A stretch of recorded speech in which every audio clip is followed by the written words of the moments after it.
Hey everybody, what's good? What's going on? JB here, back. We're doing task number 4 in TryHackMe's Advent of Cyber. If you just caught my last video that we did, we were going through, we used some OSINT techniques and ended up finding some credentials and other critical information that was available out on the internet that the Yeti APT group was able to use to attack Santa's website. So in this next task, we're going to be talking a little bit about scanning and different types of scanning, why we would use scanning, and I think we're going to even dive into some different tool sets to do that, to look for some different information. So yeah, gonna hop into this. If you have any questions as we move through this, throw those in the comments. Make sure you smash the like button, subscribe to the channel, all that other good stuff. And yeah, we're gonna get into this. So during the investigation of the downloaded GitHub repo, which was in the last task that we did, we saw that Elf Recon McRed identified a URL, this QA website for the Santa gift shop, that is probably used by all the elves with admin privileges to add or delete gifts on Santa's website. The website has been pulled down for maintenance, and now Recon McRed is scanning the server to see how it's been compromised. Can you help McRed scan the network and find reasons for the website compromise?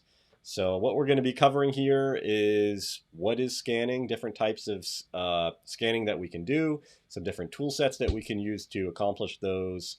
And then I think we're going to be hopping into a test box to be able to scan against the server for this. So since we're going to be doing that, we might as well actually spin up the machines. If you haven't used TryHackMe before, it really depends on the task or the room that you're doing, which machines you need to spin up. Luckily for this, we got a little button here.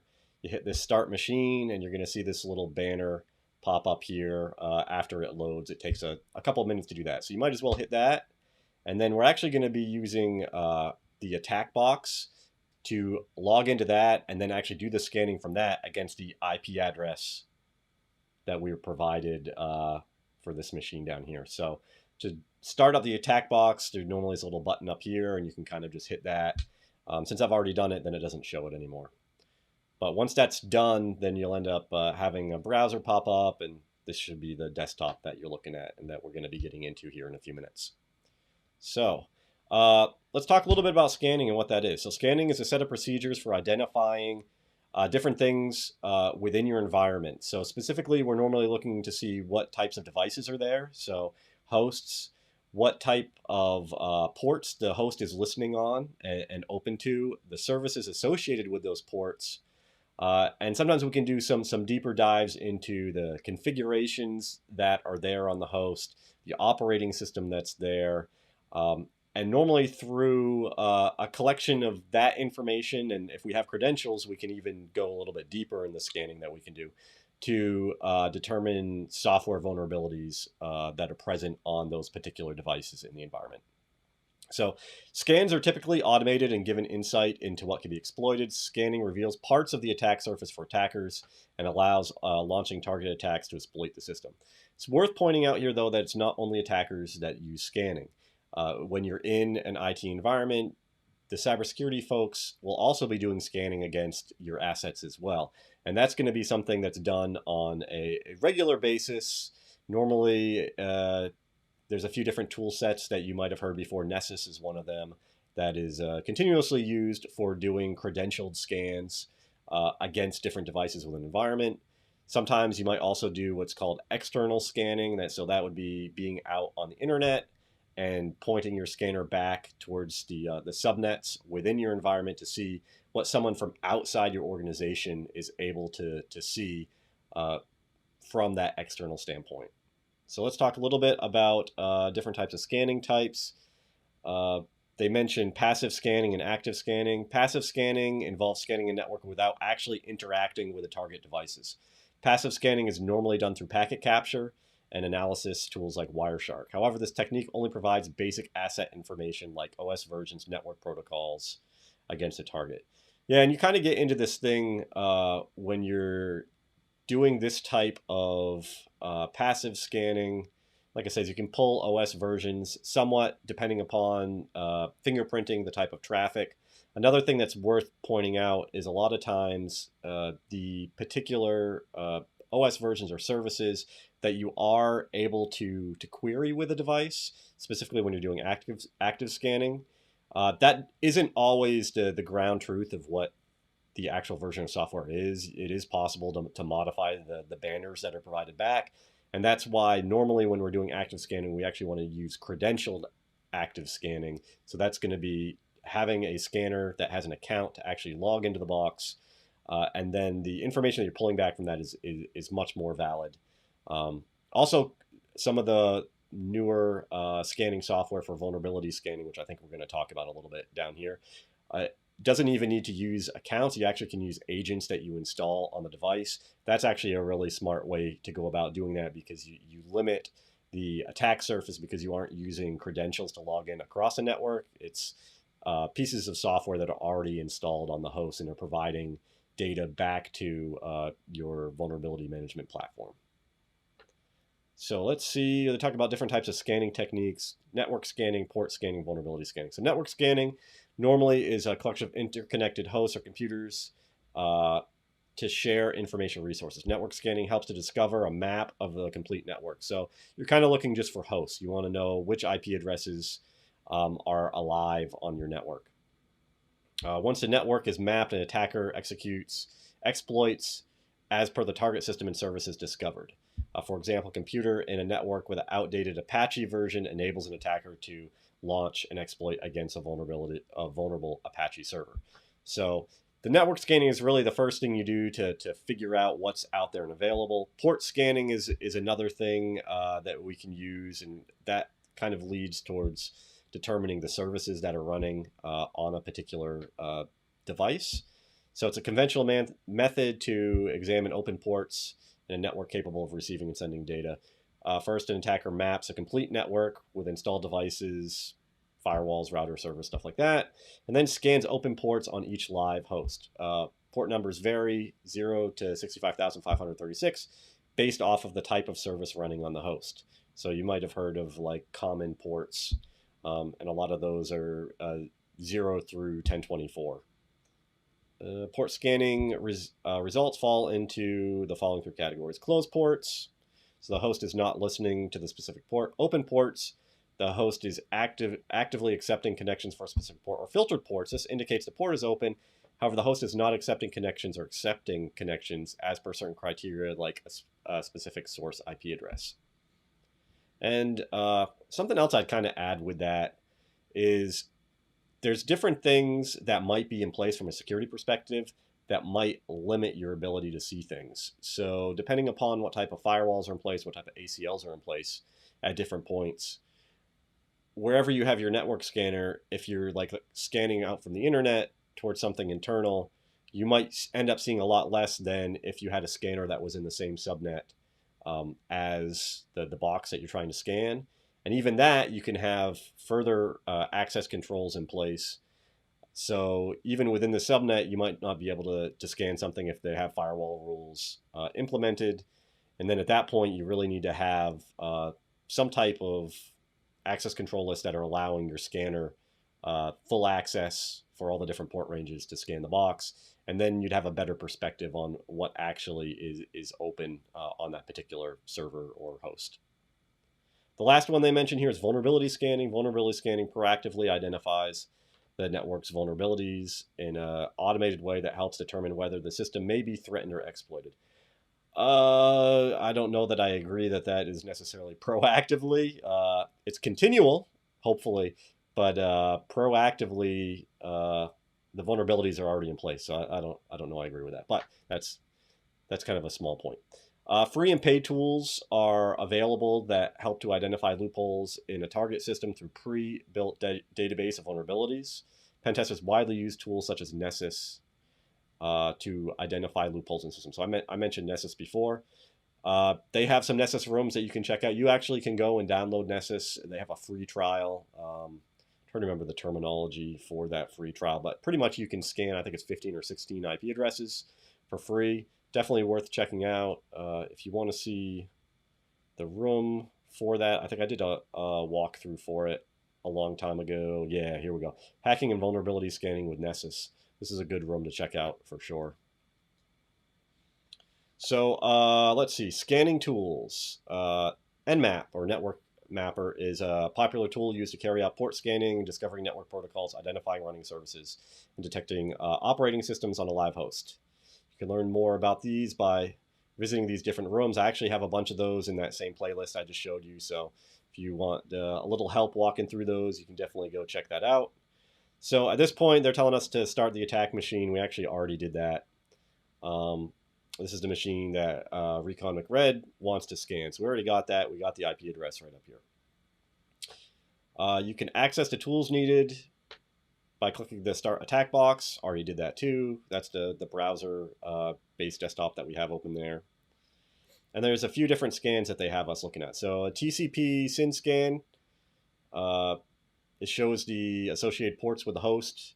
It's completed using a TCP three-way handshake.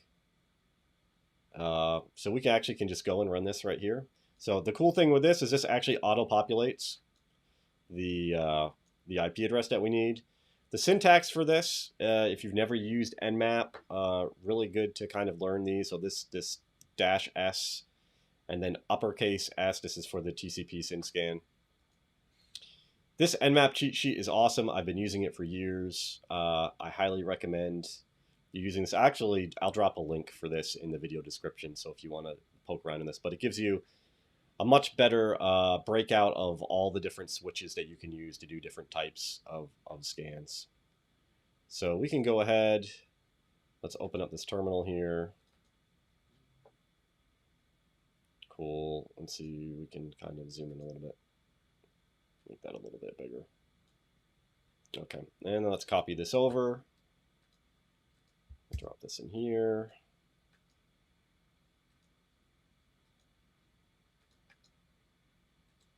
All right. And depending upon the type of scan and how many IPs you're trying to do, it can take a long time or it can take a little time. It also defaults, I think, to like the most popular ports, most popular common ports used. So if you actually want to scan the whole range of ports, you actually need to specify that. But for what we're doing here, this is perfectly fine. Yeah, this is showing like the top 1,000 ports. So we see SSH on TCP 22, HTTP on port 80, NetBIOS, and then SMB over 445. So let's go and see the other scans that they wanted us to do. They got a ping scan. We don't really need to do that, but I guess I'll just show you what it looks like so we can kind of see the differences in the outputs here.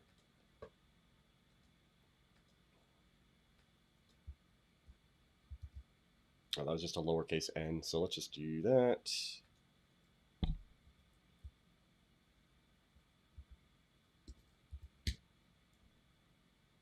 Okay, and see, all that did was it just showed us that the host was up. So nothing too crazy there. The next one, so detecting the operating system. So this is just going to be a -O.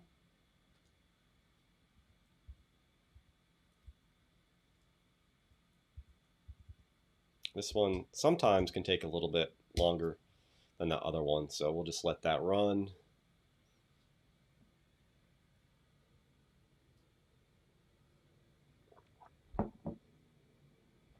And while that's doing that, we can kind of look at the next one that we're going to be doing here. It's detecting services. So that's going to be a lowercase s, capital V. Okay, so let's take a look at what we got here. So kind of the same information or similar information as before. We got the ports, TCP IP fingerprint, no exact OS matches for the host.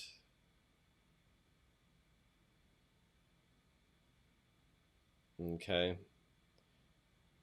So then the other one was a SV. So let's do that.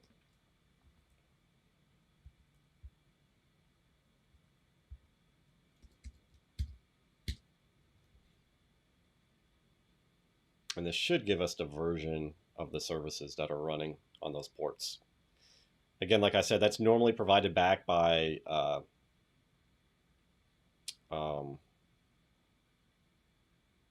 yeah, okay, here we go.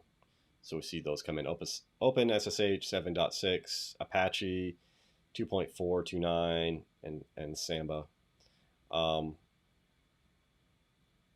trying to remember the name of the word that I mentioned before. I was talking about the way that these are provided back.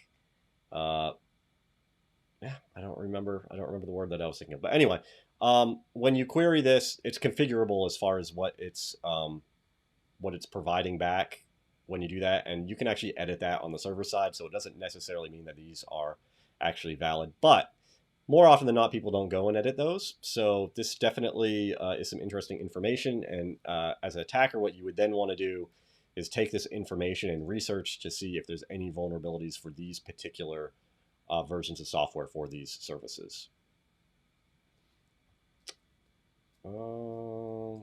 Let's see. Okay.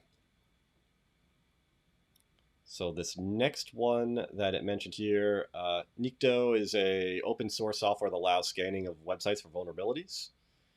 It enables looking for subdomains, outdated servers, debug messages. And we can just copy this over and see what we end up getting on this.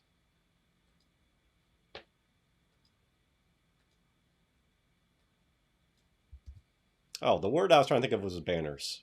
So it just provides a banner back on the service, and that can be easily modified. We'll just make this a little bit more easier to see. Okay, so we'll let that run. So what are we getting back here? IP address, host name, port, OS running on the server for the service, I should say. So it's running Apache, not the OS. Server leaks inode via tags, header file, anti-click jacking, X-frame options not present. So it's kind of showing some different vulnerabilities that are possible here. So a little bit over 65,000 checks, and 4 items came back on it. So what do we got here? So ELF, Recon McRed ran Nmap and Nikto tools against a QA server to find a list of open ports and vulnerabilities. You notice the Samba service running. Hackers can gain access to this system through loosely patched Samba share folders that are not protected over the network. You notice that the Bandit Yeti APT got a few list of admin usernames and passwords based off of the config files that were on GitHub. So let's connect to the Samba service using credentials we found. And to do that, we're just going to, from like a folder, just go smb:// and the IP address. And the account that we're going to be using, if you remember, we found this before, it was Ubuntu and then capital S at Anta 2022. So we should be able to just pop this open. We're going to drop this in here.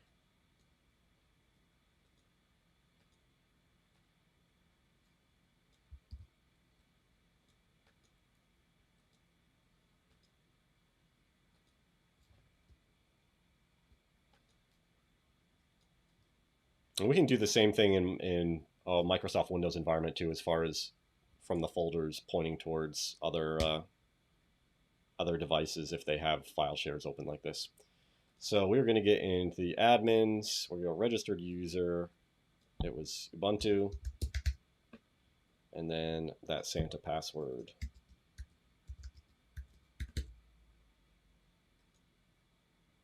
Okay, and then we are able to get in here. There's a flag there. And there's a username and passwords. Okay, so let's go back and see what questions they had for us. What is the name of the HTTP server running on the remote host? I believe it was Apache. We can go back and see. Yeah, so it was Apache.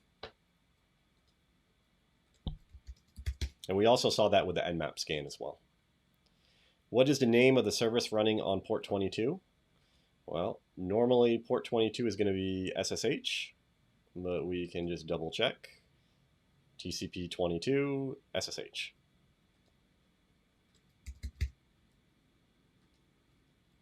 What flag can you find after successfully accessing the Samba service? We just pulled that up here. Let's see.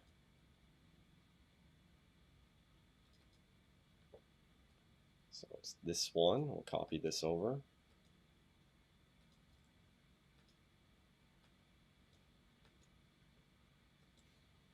All right, that's looking good. Drop it in. Perfect. What is the password for the username SantaHR? Let's pop that back open. SantaHR is Santa25.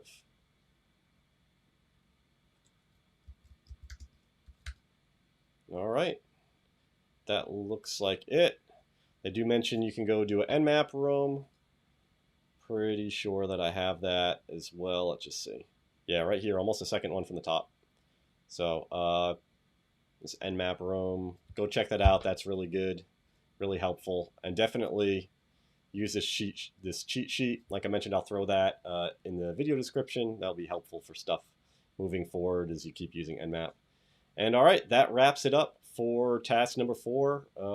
Hope you find this interesting. Make sure you smash the like button, subscribe to the channel if you like this stuff. And I'll see you back tomorrow with task number 5. All right, catch you later.